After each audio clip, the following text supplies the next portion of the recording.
오늘 우리에게 주시는 하나님 말씀은 열왕기하 15장 1절에서 12절 말씀입니다. 이스라엘 왕 여로보암 제27년에 유다 왕 아마샤의 아들 아사랴가 왕이 되니 그가 왕이 될 때에 나이가 16세라. 예루살렘에서 52년간 다스리니라. 그의 어머니의 이름은 여골리아라. 예루살렘 사람이더라. 아사랴가 그의 아버지 아마샤의 모든 행위대로 여호와 보시기에 정직히 행하였으나 오직 산당은 제거하지 아니하였으므로 백성이 여전히 그 산당에서 제사를 드리며 분향하였고 여호와께서 왕을 치셨으므로 그가 죽는 날까지 나병 환자가 되어 별궁에 거하고 왕자 요담이 왕궁을 다스리며 그 땅의 백성을 치리하였더라. 아사랴의 남은 사적과 행한 모든 일은 유다 왕 역대지략에 기록되지 아니하였느냐. 아사랴가 그의 조상들과 함께 자매 다윗성에 그의 조상들과 함께 장사되고 그의 아들 요담이 대신하여 왕이 되니라. 유다의 왕 아사랴의 제38년에 여로보암의 아들 스가랴가 사마리아에서 6달 동안 이스라엘을 다스리며 그의 조상들의 행위대로 여호와 보시기에 악을 행하여 이스라엘로 범죄하게 한 느밧의 아들 여로보암의 죄에서 떠나지 아니한지라. 야베스의 아들 살룸이 그를 반역하여 백성 앞에서 쳐 죽이고 대신하여 왕이 되니라. 스가랴의 남은 사적은 이스라엘 왕 역대지략에 기록되니라. 여호와께서 예후에게 말씀하여 이르시기를 내 자손이 4대 동안 이스라엘 왕위에 있으리라 하신 그 말씀대로 과연 그렇게 되니라.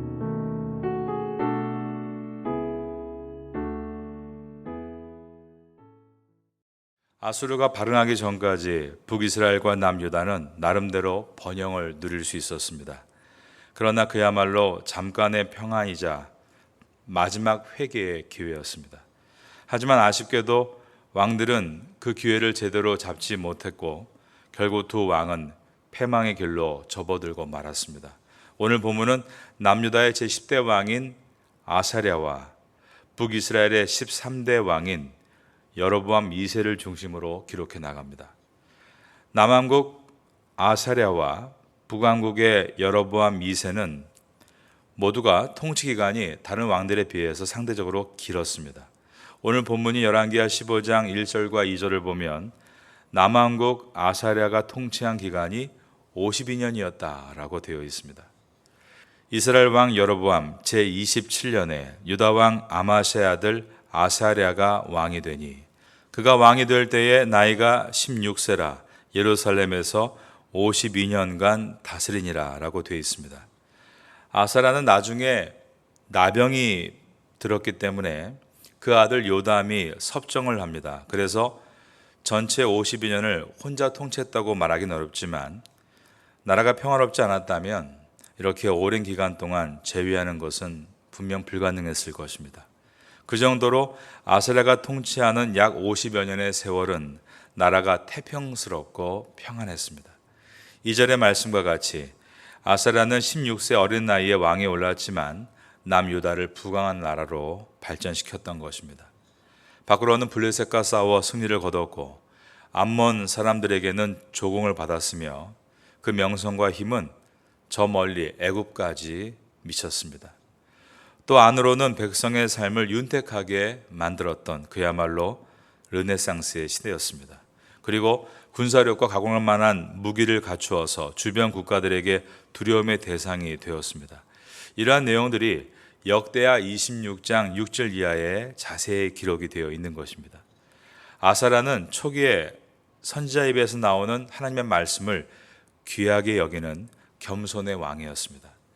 아사랴 옆에는 스가랴라는 선지자가 있었는데 그가 전하는 하나님의 은혜에 대해서 그는 귀를 기울였던 것입니다. 역대하 26장에 있는 4절과 5절을 여러분께 읽어드립니다. 우시야가 그의 아버지 아마샤의 모든 행위대로, 여기서 우시야는 아사랴 왕의 또 다른 이름입니다. 여호와 보시기에 정직하게 행하며 하나님의 묵시를 밝히 아는 스가랴가 사는 날에 하나님을 찾았고 그가 여호와를 찾을 동안에는 하나님이 형통하게 하셨더라. 아사랴는 처음에는 하나님의 은혜를 생각하는 겸손의 왕이었습니다. 그러나 안타깝게도 그의 멘토였던 선지자 스가랴가 죽은 후에 이 아사랴는 교만해졌습니다. 유다의 강성함이 자신의 능력인 줄 착각한 것입니다. 교만의 극치에 이른 아사랴는 급기야 여호와의 전 향단에 직접 분향하는 일을 서슴지 않았습니다. 분향은 오직 하나님께서 제사장에게 허락하신 일이었습니다. 아사랴는 자신이 모든 제사장보다 또 모든 신하들보다 더 뛰어나기 때문에 혼자 다 하려고 생각했을지 모릅니다. 혹시 그 당시에 애굽이나 근동의 왕들처럼 왕과 제사장직을 겸해서 중앙 집권하려는 그러한 세상적인 방법을 따르려고 했는지도 모릅니다. 그러나 이것은 하나님이 정하신 선을 넘는 행동이었습니다. 그래서 아사랴는 징계를 받아서 나병에 걸려 죽는 날까지 14년 동안 격리돼 살아야 했다라고 되어 있습니다. 오늘 본문인 15장 3절부터 5절을 보겠습니다. 아사랴가 그의 아버지 아마샤의 모든 행위대로 여호와 보시기에 정직히 행하였으나 오직 산당은 제거하지 아니하였으므로 백성이 여전히 그 산당에서 제사를 드리며 분향하였고 여호와께서 왕을 치셨으므로 그가 죽는 날까지 나병 환자가 되어 별궁에 거하고 왕자 요담이 왕궁을 다스리며 그의 땅의 백성을 치리하였더라. 아사랴는 다윗의 길을 제대로 따르지는 못했고 산당을 없애지 못한 선왕들의 한계를 그대로 답습했다라는 것입니다. 그리고 자신이 제사장직을 수행하려는 교만을 떨다가 나병에 걸리고 말았습니다. 나라의 번영적인 측면에서 본다면 이 아사랴의 통치는 그의 아버지 아마샤보다 훨씬 더 나았다라고 말할 수 있습니다. 하지만 하나님의 말씀은 그러한 나라의 변형에 별로 관심을 두지 않습니다. 일반 역사가들은 당연히 북쪽의 이 여로보암 2세 때와 남쪽의 아사랴 시대를 가장 주목했을 것입니다. 하지만 성경은 그 왕이 하나님 앞에서 얼마나 정직했고 하나님 말씀에 얼마나 철저하게 서려고 했는가의 기준을 둘 뿐입니다. 열왕기서는 아사랴 시대에 남유다가 누렸던 번영이 아니라 오히려 하나님의 징벌에 의해 나병 환자가 되었던 것에 더 많은 강조를 두고 있습니다. 아버지 아마샤가 군사적인 승리를 통해 남쪽의 사해바다 끝에 있는 소금 지역을 얻었죠. 그러나 자신을 다윗과 같이 보이려 하다가 그는 결국 교만함에 패배하고 짝퉁 다윗으로 머물렀던 것을 이 아들은 분명히 봤습니다. 아사랴는 경제적인 풍요에 도취되어 성전에서 자기 권위를 드러내면서 마치 자신을 옛날 솔로몬이 성전 봉헌식을 할 때 했던 그러한 모습을 보여주려다가 그는 나병 환자가 되어 짝퉁 솔로몬에 머물고 말았습니다. 그들이 다윗과 비슷해 보였지만 다윗의 길을 걷지 않은 것처럼 우리는 예수 그리스도의 사람, 즉 예수의 사람, 그리스도인이라는 예수님과 비슷해 보이는 모양을 하고 있지만 예수님의 길이 아닌 다른 길을 걷고 있지 않은지 돌아보아야 합니다.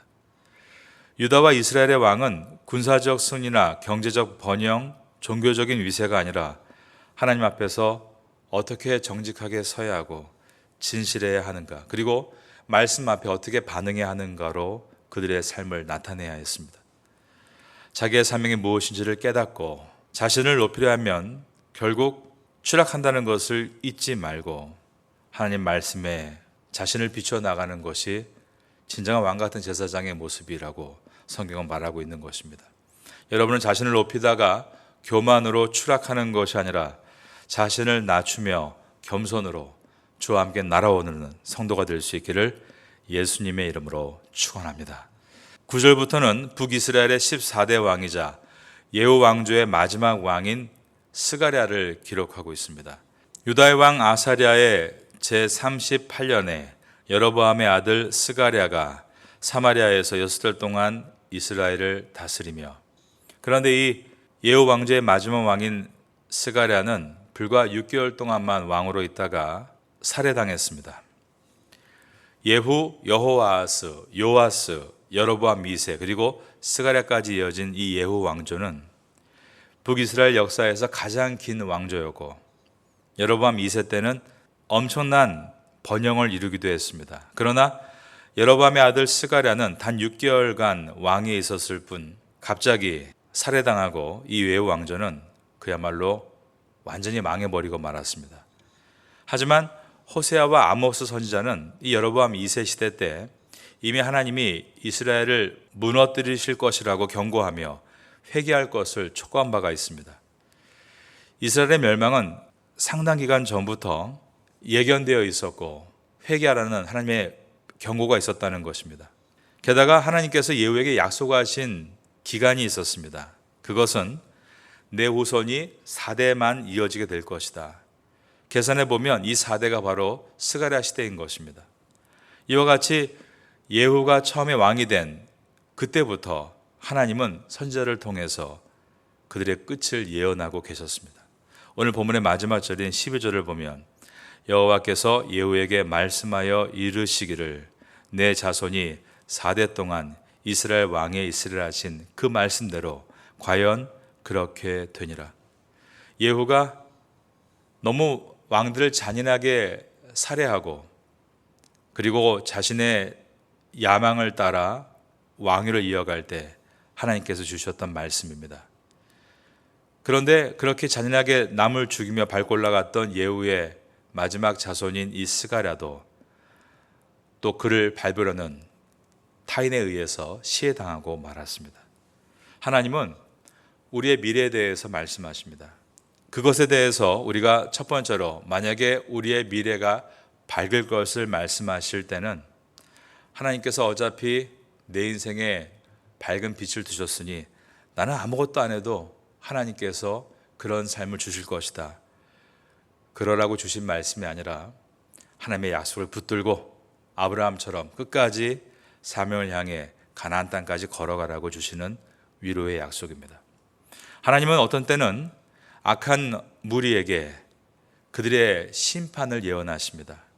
그러면 그 심판은 그의 운명론이 되어 어차피 우리는 망할 가문이다, 아무 소망이 없다라고 포기하라고 하시는 말씀이 아니라 자신을 돌이켜서 깨어 기도하면 하나님께서 반드시 회복을 주실 것이라는 것을 잊지 말고 돌아올 것을 원하심으로 주시는 하나님의 말씀입니다.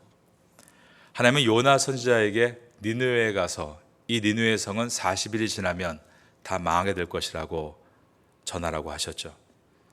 그런데 니느웨 성은 망한 것이 아니라 회복되어 그들은 나중에 북이스라엘을 심판하는 불쏘시개 역할을 하게 됩니다.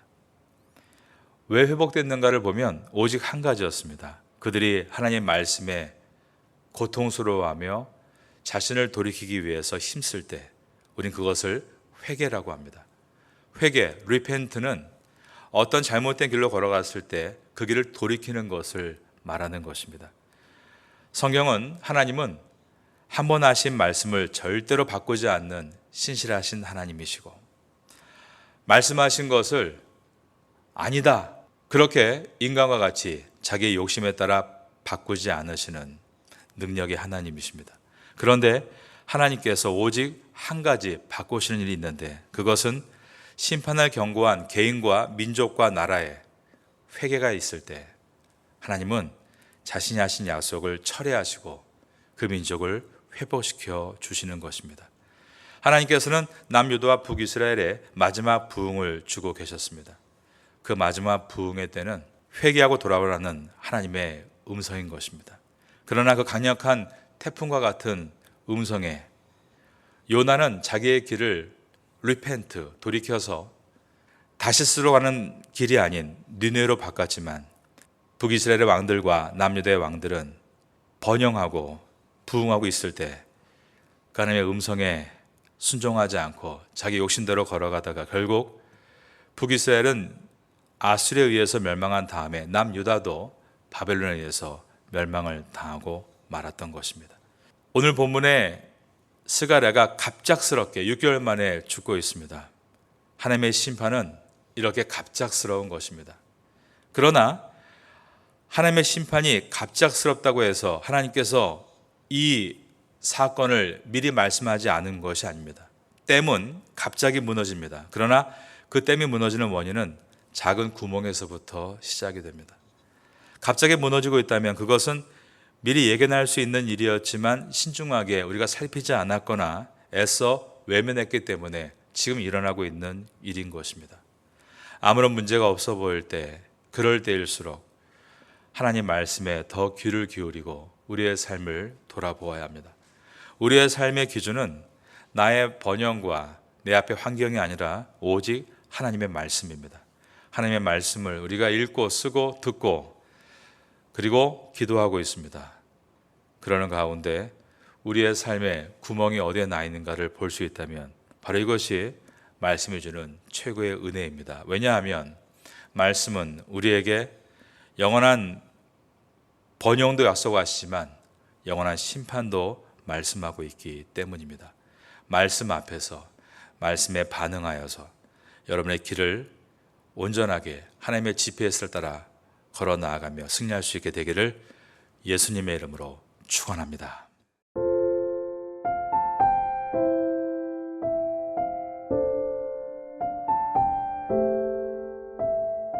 지금은 함께 기도하는 시간입니다. 7월의 공동 기도 제목은 첫째, 모든 성도가 생명의 삶 열왕기와 말씀을 통해 말씀으로 충만하게 하소서. 둘째, 말씀을 바탕으로 기도에 힘쓰게 하소서. 셋째, 하루에 30분 기도할 수 있는 은혜를 주소서. 넷째, 말씀과 기도로 신앙의 기초를 튼튼히 세워주소서. 말씀을 붙잡고 기도하는 귀한 시간 되시기를 소망합니다.